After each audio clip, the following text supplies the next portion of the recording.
వారం రోజుల క్రితం వరకు కనీస ధరలు లేక తెచ్చిన పంటను మార్కెట్లోనే వదిలి వెళ్లిన ఉల్లి రైతులకు ప్రభుత్వం అండగా నిలిచింది.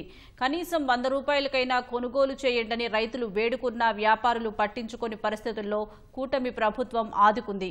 క్వింటా ఉల్లిని 1200 చొప్పున కొనుగోలు చేస్తూ వారిని ఆదుకుంటుంది. తమ కష్టాలు గట్టెక్కాయంటూ ఉల్లి రైతులు హర్షం వ్యక్తం చేస్తున్నారు. కర్నూలు ఉల్లి రైతుల నష్టాలకు ప్రభుత్వం చెక్ పెట్టింది. భారీ వర్షాల కారణంగా ఉల్లి పంట దెబ్బతిని వచ్చిన అరకుర దిగుబడిని మార్కెట్కు తీసుకెళ్తే కొనుగోలు చేసే నాథుడే లేకుండా పోయాడు. దారి ఖర్చుల కోసమైనా క్వింటా 100 రూపాయలకు కొనుగోలు చేయమని వ్యాపారులను వేడుకున్నా కనికరించలేదు.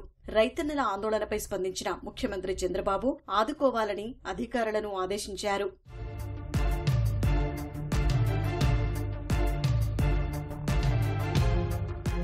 ఇప్పుడు ఏదో 500, 600, 700 అమ్ముకునే దానికి ఇంకా 1200 గవర్నమెంట్ కల్పించడానికి బాగుంది ఇటు వరకు. ఓకే, ఎందుకంటే ఇంకా సరుకు వేస్ట్ చేయకూడదు అనే ఉద్దేశంతో ప్రభుత్వం మంచి నిర్ణయం ఇది. ఎక్కడ చేయాలి ఈ నిర్ణయం?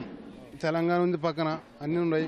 కాకపోతే మన రాష్ట్రంలో మాత్రం మంచి సబ్జెక్ట్ ఇది, మంచి ఆలోచన. కొంత అంటే ప్రాణం పోయేవానికి ఇంకా 2 రోజులు బతికేతట్లా ఆ విధంగా ఆలోచన చేసి ప్రభుత్వం చంద్రబాబు నాయుడు మంచి నిర్ణయం చేసినాడు. గవర్నమెంట్ నిర్మాణం అయితే మంచిదే, సంతోషమే. తీవ్రంగా నష్టపోకుండా మాకు ఆదుకుపోయింది గవర్నమెంట్. మాకు గిట్టుబాటు ధర 1200 ఇప్పుడు బాగా వచ్చింది సార్. గవర్నమెంట్ ఉంటే మామూలు వ్యాపారస్తులు అయితే 600, 700 కొనివ్వాలి సార్, అంతే. ఇప్పుడు సరిపోయింది, ఏదో ఖర్చులన్నీ వస్తుంది సార్ సగం, అంతే సార్. రైతుకి ఇప్పుడు బాగా చూస్తుంటారు దీంట్లో. మార్క్ఫెడ్ ద్వారా క్వింటా ఉల్లిని 1200 రూపాయలకు కొనుగోలు చేసేలా సీఎం ఆదేశించారు. వెంటనే రంగంలోకి దిగిన అధికారులు ఆగస్టు 31 నుంచి కొనుగోళ్లు ప్రారంభించారు. వ్యాపారులు కొనుగోలు చేయని ఉల్లిని మార్క్ఫెడ్ ద్వారా ప్రభుత్వమే కొనుగోలు చేస్తుంది. వీటిని రేషన్ దుకాణాలు, రైతు బజార్లకు సరఫరా చేస్తోంది. వచ్చిన సరుకును ఎక్కడా ఆలస్యం కాకుండా మద్దతు ధరతో కొనుగోలు చేస్తున్నారు.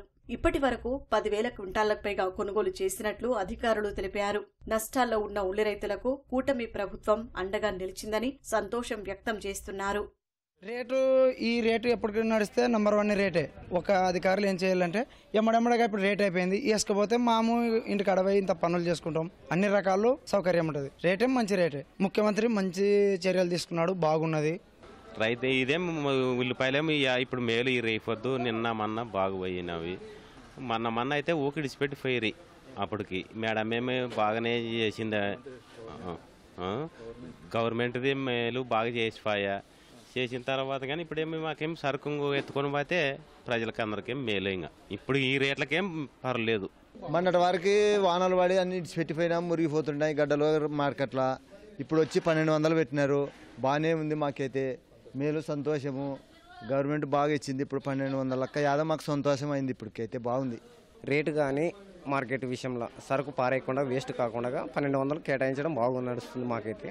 కాకపోతే దీంట్లో ఏముందంటే ఈ సరుకు ఇప్పుడు పొద్దున్న లోపల బయటకు వెళ్ళిపోతే వచ్చే రైతుకి మరి అవకాశం ఉంటుంది అన్నమాట. మంచిదే, గవర్నమెంట్ అయితే కేటాయించడం మంచిది. ఇది రైతులకైతే కొంతవరకు నష్టం కాకుండా పెట్టుబడి కాడికి తిరిగి వస్తుంది అన్నమాట, అంతే. సంతోషం. మార్కెట్లో రైతుల నుంచి ప్రభుత్వం ఉల్లి కొనుగోలు చేసినా సరుకు త్వరగా తరలించడం లేదు. సరుకు తీసుకువెళ్లే వరకు రైతులు మార్కెట్లోనే పడిగాపులు కాస్తున్నారు.